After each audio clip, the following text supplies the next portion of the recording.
खबर दिन भर देख रहे हैं आप। खबरों के सिलसिले को आगे बढ़ाते हैं। सबसे बड़ी खबर इस वक्त घाटी से है, जहां कश्मीरी पंडित युवक राहुल को मार दिया गया है।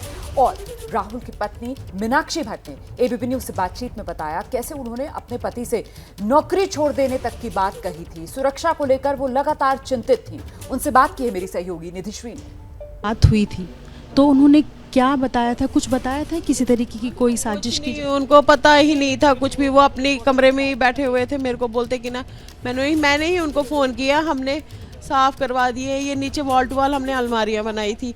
तो वो बोलता वो गरीब है, उनको जितना मांगेंगे उतना दे देना। तो बस इतनी बात। मैंने उसको बोला इनकी बेटी का बर्थडे जल्दी आना। उसने फ़ोन काट दिया। इनकी बेटी का?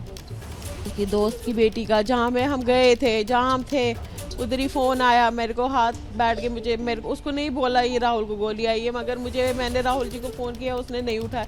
मुझे चल गया पता, मुझे पता चल गया उसी को मारी है गोली, क्योंकि वो बहुत वहाँ सब लोग उसको जानते थे। इनको पता था कि अगर हम किसी जानने वाले पे करेंगे जिसको सारे जानते होंगे, वो तभी ये दहशत फैलेगी।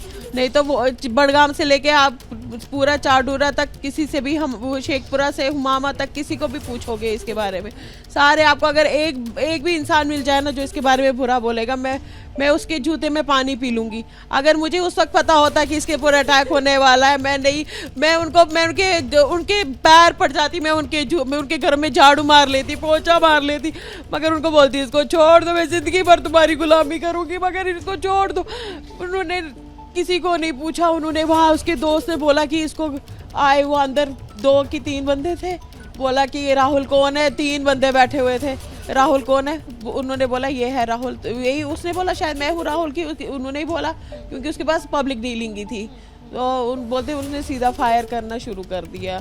मुझे नहीं पता था इसको 5 फायर आए हैं, मुझे लगा इसको 3 फायर आए। 5 फायर उसने तो पूरी गोलियां ही ख़त्म कर दी इसी के ऊपर। वो बेचारा बहुत कमज़ोर था, वो एक गोली का भी नहीं था, उसको क्या हो गया। मुझे ये बताएं कि सरकार की तरफ से कोई बातचीत आपसे हुई, किसी तरीके की कोई न्याय का भरोसा? सरकार क्या करेगी? सरकार ने ट्रांसफर्स नहीं की इनकी वापस। इसको चारडूरा आप अगर देखने जाओगे बड़गाम से, वो पता नहीं कितना दूर है, 2 घंटे इसको आने में ही लग जाते थे वहाँ से। उसने पहले ही बोला था उनको मैं नहीं जाना चाहता हूँ चारडूरा। जब हालात ख़राब हो गए तब वो वापस नहीं ला सकते थे, या जहाँ कश्मीरी पंडित है वहाँ पे एक सिक्योरिटी गार्ड नहीं रख सकते थे जो उनको कम से कम चेक करके अंदर भेजा। अगर वो पब्लिक डीलिंग में ही रखा था उसको, कम से कम एक उस बंदे को चेक करके अंदर भेजते। गोली नहीं दिखती उनको, गोली तो हर किसी को दिख जाती। जिस तरह से नौकरी दी गई, अगर सुरक्षा दिया गया होता तो आज इस तरह के हालात नहीं। सुरक्षा ही नहीं थी ना, सुरक्षा ही नहीं है ना। अभी बाकी जो है वो कौन से सेफ है?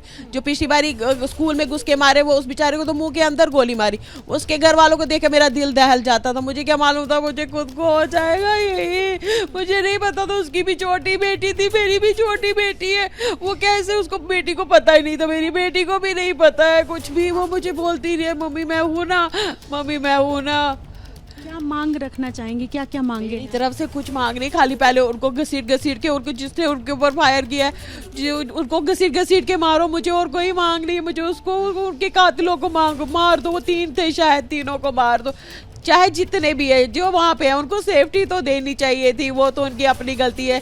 डीसी ऑफिस में सिक्योरिटी थी, डीसी ऑफिस में क्यों नहीं बुलाया? असली तो ये डीसी ऑफिस का ही एम्प्लॉय है, क्यों नहीं बुलाया? इतना दूर भेजा इसने डीसी ने। वो उसने कितनी बारी बोला उनको मेरे को वापस ट्रांसफर करो। प्रमोशन की थी इसकी, प्रमोशन भी खा गए, प्रमोशन भी इसकी बीच में ही खा गए। तो मीनाक्षी का दर्द और उनकी सिसकियां आप सुन रहे थे। एबीपी न्यूज आपको रखे आगे।